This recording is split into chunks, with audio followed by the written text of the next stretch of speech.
Welcome to the InStory show. I'm Devorah Spilman, your host, and today I am thrilled to welcome Lumari. Hi, Lumari. Hello, Devorah. How are you today? Wonderful. So Yeah. Lumari is an internationally acclaimed intuitive life coach, a wisdom teacher, energy master, and a best-selling author, among many other things, which you'll hear about.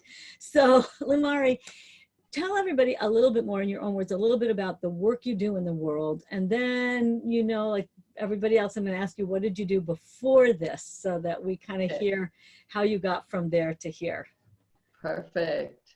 So I like to say that I'm online with the universe. It's the easiest way to describe what I do. I am like a master universal Googler. And what I really do is I use all of my different intuitive gifts to receive highest possible guidance for my clients and for myself and for the books I write so that I can share the wisdom in a lot of different ways. So I connect with the Akashic records. I connect with the frequencies of creation. I connect with a person's lifespans and help bring them the guidance that they need to fulfill their path and then go beyond it. And that's the thing, because most of us know that we have a path. Some people don't know what it is at the moment. And some people feel that they're on their path, but then they don't realize that there's something even bigger for them to do. So I coach people who are successful in business, spiritually motivated, creative, visionary people who really want to expand and grow and use all the different gifts that I can bring, because a lot of the work I do is also vibrational. So while I'm talking about something, and people might even feel it right now, I'm bringing in all sorts of vibrations that I'm not even going to describe because it takes too long to describe them. I'm just bringing them in because that's where we want to play. So I think what you do is super cool, and we know each other, and I happen to know that you did not always lead with this work. And so take us back, Lumari. It's quite a few years, and tell us about your artist self and what happened. Okay. So quite a while ago, my first career, and the career I thought I would be doing for my whole life, was an artist and a sculptor. And I was very successful, which is usually unusual for people who do artwork. But I was making a lot of money. I had my artwork. I did installation and large pieces, meaning it's not just one piece. I would have 20 different things suspended from the ceiling and you would walk through it. Or I designed parks or did installation pieces where each part of the sculpture was something that you encountered. Or I would do a wall piece that was 10 feet wide, that was different pieces all put together that you would look at and feel and resonate. And it was really beautiful sculptural pieces. My work was in museums. I had museum shows. I had galleries shows. I had international grants. And I had a gorgeous loft in downtown Boston. How long ago was this, Lumari? Okay, I'm saying 20 years plus. Okay. Okay. That's what I did. And I had gallery shows, and it was just like the life I wanted. And I was married to a fabulous guy who was also creative. So how much better could it be, right? And I had this wonderful artist agent, which you have to be at a certain level of an artist to have an agent. And this agent would sell my work to private collectors. So they didn't go to the gallery. They just went to her and said, yes, I want to buy these 3 pieces. And these are people who had galleries in their homes, right? So one day, Peter and I got the car packed up and we're driving to my agent's office, and it's a beautiful sunny day. And here we are, and I know I'm going to sell my artwork, and it's already ordered, and it's like, this is just a done deal. And we're driving along, and all of a sudden, bam, we get hit by a Mack truck. My car flies in the air, crashes down. The truck that hit us was carrying, not only was it a big Mack truck, it was carrying 18-foot pylons to build a bridge. And it hit my hatchback. And we flew in the air, and that changed my life because my whole body just twisted. And that was it. I couldn't move my hands. I couldn't hold my head up. We went to the hospital. We did all the things that you need to do. It was crazy. Now, in my previous art life, I coached people. So I just did it because I belonged to a wonderful organization called Landmark Education. I'm in Boston, and we would coach people together. I would coach CEOs and give them advice. I would coach political leaders and give them advice. I would coach visionaries and give them advice. I was doing that the whole time I was doing my art, but it was something I participated in. And then I get hit by a Mack truck and I can't do anything. I'm in the hospital for a month. And while I'm in the hospital for a month, and these people that I was coaching, they would buy my artwork and they would own it, and we had relationships, and every once in a while I'd do a fun, reading for them just because I did them because it was part of me. And I'm in the hospital, and one of my clients, one of my friends from this group called me up and she said, they're taking over my corporation. This is a corporate takeover. I'm freaking out. You got to help me. I'm like, I am in the hospital bed, and to the severity, I had to prop the phone on my shoulder because I couldn't hold it in my hand. Wow. And I know she has built this business from scratch. And I coached her every single day. She called me up, and every single day I had the nurse prop the phone on my shoulder, and I would coach her so that they wouldn't take her business from her. Wow. And when we were finished, and she came to visit me, and we talked and everything else, and she told me, she goes, this is what you need to do. Now, I'm still thinking I'm going to be able to do my sculpture. That's my positive attitude, right? I'm going to be able to do this. And she just looked at me and she said, and wrote me out a check with lots of zeros on it. And she said, this is what this is worth to me. And it was like, ho. Okay. Now, the accident completely changed me because I couldn't do what I did. I couldn't do it. It took really seriously. It was like 3.5 years worth of 5 days a week, physical therapy, acupuncture, chiropractic, everything else. So I could sit in a restaurant and actually finish a meal. Wow. That's what happened. Luckily for me, the flip side of that, right, is that luckily for me, the people that I was coaching and the people that I had met within that group were calling me and asking me for help. And telling me, no, you want you to do this. You don't know how brilliant you are at this. I'm like, this is not me standing at the back of the room and looking at my gallery opening and watching everybody go ooh and ah. This is a whole other thing. But yet I had to get rid of my loft, get rid of all of my equipment, get rid of everything because I couldn't do it. That is the journey to where I am today, being able to use those aspects of my intuition and my creativity with my clients. Wow. Whole other reality. Wow. So, Lumari, when we met prior, as we were preparing for this interview, and you told me that story, I was sort of amazed when you said, Devorah, I never tell this story. I'm like, what? Nope.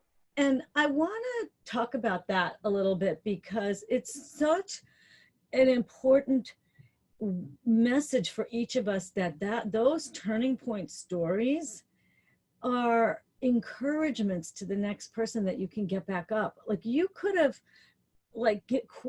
quit on yourself. Oh yeah. And you didn't. No, I couldn't. I could have, but I couldn't. Right. And that doesn't mean that I wasn't upset, because I will tell you, since I was 2 years old, I was going to be an artist. I already knew that. So it wasn't like I had a good idea when I was in high school that that was what I was going to be, right? It was like, that was my path. That was it. And then all of a sudden a Mack truck hits me and it's over. And I did everything I could to get my body to where I could sit. So after a year, I knew that it wasn't going to be. It just wasn't going to be, especially with the massive pieces I would make. The thing is, for me, the story seemed to overshadow what I was doing and what I was working towards. And it seemed to, when people knew what happened to me, the look on their faces was sadness. It wasn't what I was used to having people look at me like. People would look at me and go, she's, kick butt. She's like, look at her. Now, this is her show. She's in the big room in the museum, not the side corner either, right? Like that. Like I used to actually help my teachers from college get grants, because I would get them and say, you should get this, right? This is where I was playing. And then all of a sudden I get hit and I can't even hold the damn glass in my hand and drink it. Wow. And the looks and my friends and the people who knew me as an artist, they knew that career was over, and I could see it in their eyes, and I hated it. Mm-hmm. Well, because that's not how you saw yourself. No. Right. But now but what's interesting, I can understand, and I say this to people, when you're in the story, you share it with the people you're around, but you don't tell about it to strangers. But now it's been over 20 years. And so it's interesting how the story then gets locked down. Right? Like when you said, Devorah, that's the first time I've told anyone my story, like anyone who didn't go through it with you. And right. That happens to me. Like people tell me, because I say it has value. Because now, doesn't it feel completely different to tell it now? Because now when I hear your story, I look at you and I say, oh my gosh, you're so amazing. I have the same badass, you're the same reaction you got when someone saw your huge art is when they see your huge recovery from this. Like your big, bright, amazing energy is still bright. So now when you tell that story, what you're going to see is the same reaction you used to get when people saw your art. Do you see what I mean? It's very interesting, because this is really and truly, we talked about this. This is the first time I've shared it, because this is my private. This is, it's not part of what I talk about. And right. Yet I can really see when you and I talked about this, it's like, okay, well, it's just time to tell the story. Right. Right. And I think it's because there's a point when our stories become empowering. It's not, oh, you're so pathetic. That's not what your story is. Like, but you saw that in people's eyes, oh, poor thing. And you're like, I am so not that.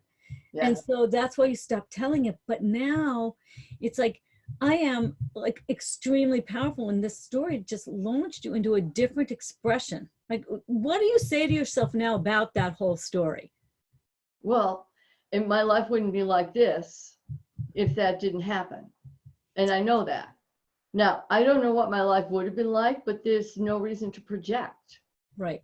Because it's a whole other thing now. Right. And I was fortunate in being able to be friendly with and coach leaders even before the accident. And then to be able to rely on my gifts and my intuition to guide me forward and find out what's next and know what to listen to and know what not to listen to, both for myself and my clients. So because I couldn't do anything else. I mean, it sounds crazy, but it's like if you're lying down and the most difficult thing for you to do is pick up a paper cup and sip it, because you have to have the straw in it because I couldn't turn it. Like, that there's only one thing going on, and that's like your mind, your spiritual connection. And so I was in that.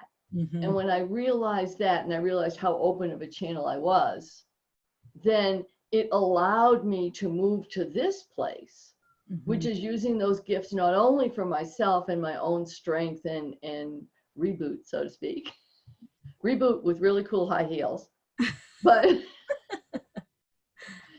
also be the same for my clients, so that when they're having challenges like that other client I talked about with, corporate takeover is no small thing. They have to plot against you to do that.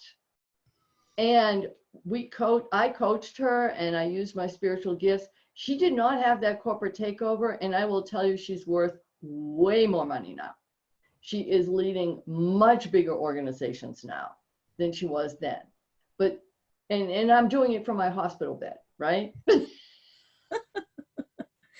Well, part of this is, is helping everybody trust your gifts. And what I see is that now in this moment, as you share that story, it becomes like a model and a metaphor that we all get slammed down. Hopefully we don't get hit by literal Mack trucks. You're just not the subtle type, Lumari. It's true.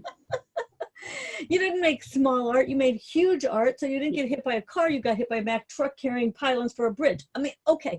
So everybody plays in a different dimensional field. Right. But the point is that now that story, it is meaningful. It's not that it's meaningful to you because you got back up from it. Like you got back up and you're still a leader. Like it just, you're in a different dome. It made you emphasize, you probably are still artistic, you still make huge installations, right? And you switched from which place you lead. Yeah. And it was clearly what's being asked of you. Yes. Right? Yes. And it is funny because the clients that I had, they had to convince me. I mean, really, it's like because I was still in art mode, which I'm always in art mode. That's how I connect with the divine. It's through creation frequencies, through inspiration, through intuition. For me, they're all the same channel. And I can multitask. My joke is that there's always a whole crowd of people in the room with me. Depending on what guide needs to speak today, it's all cool with me. And I used to do that with my art. I would go, oh my gosh, I need to ask Van Gogh this. And then I just would. And my artist friends would look at me like I was, which, yeah, probably. But now it's more acceptable. So, Oh, it is. Especially in this modality, right? Being an intuitive coach and a channel and writing all the different books I write and everything else. Yes, I can talk like that and people go, yeah, cool. Right. So maybe tell us a couple of cool things, like maybe tell us a little bit about the book you're writing or a little bit about how you use intuition. Like now, take us forward a little bit into some of what you're bringing into the world, because your story shows that you were completely being asked to bring this high level work more forward. Oh yes. And so for me, the gift that I have is being able to tune into the original frequencies of creation and also be able to communicate. So I'm a really good communicator with all divine spirit. So I can speak to whoever I like. I know how to do that. So when I was interested in connecting with the Akashic Records, because I thought that there were things that people weren't expressing about them that were the right way to do it, I asked them, can I interview you? I'd like to know a little more. And I wrote a book about it, but I wanted to ask them the questions so that they could give me the answers. And it's kind of how I play. I love that inquiry. And so I'm bringing those frequencies in. I write books about it, lead workshops. And for my clients, I'm in that inquiry. I can ask the questions that can go to the highest levels and bring that back to them, whether it's specific things, like I've worked with people in some, pretty big people in tech companies, and we'll even look at whether the launch is a good launch for them at that time or whether there's bugs in the software. On the other hand, I can look at it as like, you need to step into the greater part of who you are. This is what you need to embrace about yourself. And I receive those messages and the frequencies and vibrations that go with it. So it makes it way easier to play there for them. And for me, it's way more fun. Well, and I think that's what a lot of is happening now is we're trying to help people who aren't immediately as driven in this area, like it's not their first natural gift or they shut it down more. I want us to be giving everybody access to how do you trust your intuition? How do you become more aware of frequencies and energies? And, and right now we're as we're recording this interview, we're in this whole time where we're protecting against the coronavirus and people are staying home more. And there's like, and maybe you have some insights, because there's kind of a big energetic shift happening. Yeah. That a lot of the people like who are on the internet with these spiritual gifts and transformational healing and all of our, you know, all of our cool woo-woo stuff. You know, I say woo-woo and proud, right? Yeah. But Well, you gotta go woo woo. That makes it much more fun, right? Exactly. And so, you know, people are going to be tuning into some other dimensional realities and trying to find the you know, my lane, I say, is like, how do we find the uplifted message in this? How do we lift the energy up? So chime in a little bit, Lumari, about how to help people in these times, some insights about, you know, anything that's yours to share in the moment. Oh, perfect. Well, one of the things that is really great for all of us, I don't even want to use the word important. What's really great for all of us is that every single person receives clear messages. So I'm using the word clear because if you're having messages that argue, it's not a clear message. So you can go click the button next, click the button next. Like if your mind is arguing, well, I think I should do no, right? No, that's not an intuitive thing. That's a mental conversation, which is all well and good, but it's not guidance. It's figuring out. We need both. Mm. We need both. You don't want to shut your brain off. You know, I mean, we all have different gifts there. So when you receive clear guidance, the energy from it is like, oh, that's actually what it feels like. Now, I'm not talking about like divine inspiration where you're going to write a book in 20 days or that you're completely changing your path and you're going like this. I'm talking about like really day-to-day, beautiful, intuitive brilliance. Now, we all have that connection. That doesn't mean that you need to be an intuitive coach because blah, blah, blah. That's not what we're talking about. We're talking about you being able to connect with your own divine self and receive the intuitive guidance that you need in the moment. Mm-hmm. And you can do it any way you want.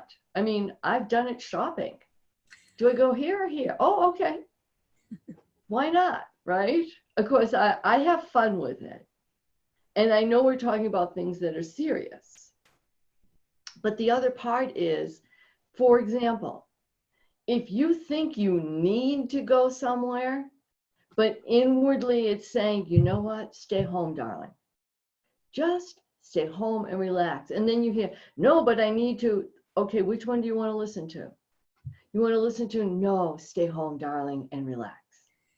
That's the clear message. The other one is the brain telling you all the reasons why you should be doing something that inwardly you don't feel like it's your time to do it. Mm-hmm. Does that make sense? Right. It's a learning process, I think. And sometimes you can learn it on small things that don't have so much of a cost to them, like like on smaller things to feel what a lot of experts have been talking about, like how do you feel it in your body? Because there's figuring out in your head and then there's feeling it in your body are two different things. Well, it is. And so when everybody talks about a gut reaction, for me, gut reaction is more fight or flight kind of thing. Like that's the warning. But the higher guidance is when it feels clear and relaxed and you go, mm-hmm. Oh, okay. Mm-hmm. See, that's a whole other thing. So no, and I'm not saying one's better than the other, but if you're in this situation right now that we're in, where it's crazy and you're being warned and you're being inundated with everything, you don't want to go, you want, mm-hmm. You know, the two, or, Right. So when you're asking yourself, you always ask from a calm space. Mm-hmm. You know, and 90% of the time we can do that. Mm-hmm. And the 10% of the time you can't, you're going to listen to your gut because it's going to be the fight or flight thing. Mm-hmm. Right? It's going to be run, right? and you want to know which direction to run in. But normally it's going to be, you want that calm answer.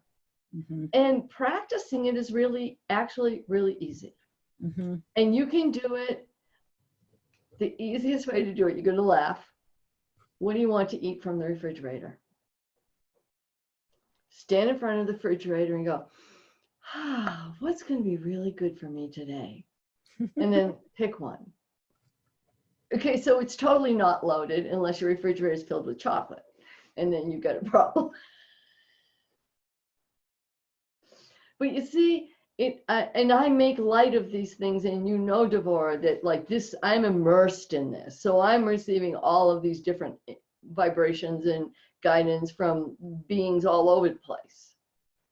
And yet I also want it to be really accessible so that you can just tune in and go, oh, wait, oh, yeah, even though I'm hearing that, it doesn't feel right. And it can be just the opposite. You may be sitting there going, I'm supposed to be home, I'm supposed to be home. And there's a part of you that goes, no, you need to do this, this, and this. And then you just take ownership of that clear message and go, okay, this is the message I'm getting. This is what I need to do. Right. I mean, and there's always something significant about it. Right. And I think that's part of why I had this impulse, or the intuition, right, to call it trust your intuition, because it is a little bit of a learning for a lot of us to learn to trust it. Oh, yeah. Right.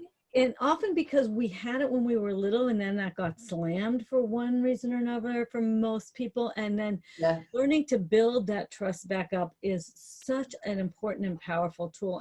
And those kind of things, like, can you feel calm and relaxed? Can you notice that shift in how you feel? And then you can trust that. Then you can trust that step, right? Like there are those clues to how you feel in the moment, I think. Oh, it is. And the whether you feel like the calm, because we all feel differently, right? So you might feel calmness in your body. You might feel the opposite. You might feel such elation that you can't help but follow it, right? You might feel like, oh, everything else just faded away, and that one thing that I asked about, that answer is the only thing I can hear. So there's lots of different ways to look at it.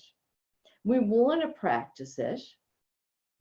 And at the same time, you don't want to be all consumed about, what does my intuition say? What is my intuition? Like, now you're, you know, it's part of you. Right.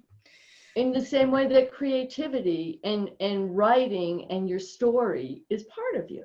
Right. And so, like, because for me, I write books, and so I've got a few out there. That's part of my creativity that I can do, that's connected with my intuition, that's connected with my inspiration, that I'm open to listening to and following. And so that's what I want everybody watching to begin more to trust that your story matters, that what you have to say has value. That's what I'm hoping people are taking away from listening to everybody's story, and that nobody has your story. Like, no one has the story that anybody else has. Like, it's unique. And so that's why I'm always so excited when people share their stories. And that's why I was like, Lumari, you're going to tell that story. No, you were so adamant. I am a little bit of a tyrant. No, I'm kidding. Yeah. But that's what I do for all of the women who go through my whole year program, for all of the people I connect with, is modeling why sharing our vulnerable stories of transformation, what matters. Because there's something about hearing somebody's story that makes me say, well, maybe I'll tell my story. Or it makes our lives also not meaningless. Like, our suffering isn't meaningless. Our suffering becomes our wisdom. Like, now you have all this wisdom, Lumari, from that very, very hard, totally devastating experience. Like, your life was completely devastated and ruined. You just barely told us the fraction of it. Yes. You know, but now you're on the other side of it. You know, I often say you can tell the stories of the darkness when you're standing in the light. Good one. That's the difference. You're standing in the light. We see your light. So that story makes you a badass. That doesn't make you like, poor thing. Yes. Well, it's true. And with my clients also, like we already talked about, I don't share this story. So this is the first time you know, that I've said it. But I do have a deep understanding of the challenges people have, because I had this one, and like really seriously 3.5 years to be able to sit in a restaurant and actually finish a whole meal. Wow. Yeah. I mean, when I did my work in Landmark, I actually was in a chaise lounge with an ice pack doing coaching with people because I would not stay home, but I couldn't sit up. I couldn't sit. Wow. Wow. Amazing. Amazing. People never give up. Can I Exactly. Exactly. And So, it was that guidance that I was following from when I wasn't listening to it inwardly, because I was struggling with still wanting to be a sculptor. Oh, the universe sent me a whole bunch of different people to say, by the way, Lumari, you need to do this. By the way, Lumari, let me ask you, right? right. So pay attention, people, to what's showing up in your world. Yes, because it's not always coming inwardly. Mm-hmm. It's also coming from us. Mm-hmm. Like whatever is in my conversation that sparked something for you today, open that channel of your own intuition and see what it is. I mean, obviously, we all want to share our gifts with each other, but there may be a spark that Devorah and I talked about that lights something up in you, and you go, oh, well, your intuition and your guidance is showing you something that might not have been here before our conversation. Right. Or you may have continued to go, nah, I don't think so. And then finally, Devorah and I are talking, you go, oh, yeah, okay. Exactly. So, all right, let's help take them another step. Tell us a little bit about your free gift and what it is and why it's useful right now. Okay, so I have a beautiful audio meditation. It's called your personal sacred space meditation. So what your personal sacred space is, because people talk about sacred space, your personal sacred space is your own energy field. So it's not just what's happening inside, but your own energy field. And in the world, all of us, especially if you're creative, you're a visionary, you're intuitive, you absorb. And a lot of times we don't understand that we have been trained to absorb it so we can look at it and see what's happening. So then you end up walking around with a whole bunch of other people's debris. It's not yours, but you have it. And I have been there. I mean, I'm an empath and an intuitive, and I've been in situations where I started crying for no apparent reason until I realized it was the woman next to me that really needed to cry, and I was doing it for her. Not the best, most fun thing to do. And so the personal sacred space meditation allows you and encourages you to really tune into your own personal frequencies. It's like the deep, beautiful, rich, gorgeous part of you that you can feel, and then helps you expand into it so that the other things that are interfering or that you're absorbing or you don't even know you absorbed, or somebody else's conversation that's now going around in your head, right? You get that space and you can invite it in or not, but you haven't absorbed it. And now when we're looking at everything that's going on right now, how can you not get away from this pandemic warning thing that if you go out and you breathe somebody else's air, you will die? I mean, I'm not saying that that's true, but that is the conversation that's out there. So what does that feel like vibrationally for you? You're going to be confused in it. You're going to be feeling the energies. I won't describe them all because we don't need to. You're going to be feeling all those different energies. They're going to be part of your field. Now, with the personal sacred space meditation, you get to recognize that that's happening, but not have it in you. Mm-hmm. Mm-hmm. Perfect. That's perfect. And it will allow people to get the meditation, do it, clear their own energy, and then be more present for the people around you, to be in a more clear space. Because that's, I think, a lot of the work of those of us in this transformational world, is to follow the external physical directions and at the same time to raise the energy and to create energetic healing through all of this. Well, and the thing is, I mean, I never realized that I would be, sharing this with this craziness, because anybody who's intuitive or creative or empathic or helps to help people, they absorb energy. So I created this originally because I noticed not only did I do it, but so many other beautiful people were getting that energy there. And my clients now, they're doing this every morning and every evening. They're like, just clear it away, move into it. It's audio, so it's quick and easy. You can just, if you're driving, don't close your eyes. Right. Good idea. So click on the link, grab Lumari's free gift, try it out, and then share in the Facebook group what your thoughts are from it. Like, what came up for you? How did it work? How are you dealing with all of this? We would love to hear from you. We're all going to be in the Facebook group supporting each other, and would love to hear how you did that help. Like, what happened? Yes. And I would love to know, because the clarity, even just having clarity, Mm-hmm. is a whole other reality for most people. Mm-hmm. Mm-hmm. Yeah. Yeah. And just imagine what you can do with that kind of clarity for yourself and then everybody else you connect with. Yeah. Powerful. Yeah. Yes. Yeah, I love that. All right, so we have to wrap up, but Lumari, leave us with a few last thoughts of inspiration. All right. So I want everybody who's listening and the people that you love to know that your brilliance lights up our world. And what your opportunity is to step into your own brilliance and let it shine, and follow your gifts and your guidance, and work with other people who can help you, because what we're doing is creating a conscious community that really will shift the vibrations of your life, our lives, and our world. And that's the blessing you're here to do. Beautiful. Could have said it better myself. Love that. Thank you so much. And Lumari, thank you, everybody. Grab the gift, get that clarity, trust your intuition. And as I always say in farewell, remember to go out in the world, share your story, live your purpose, and be a blessing. Bye, everybody. Bye. Thank you.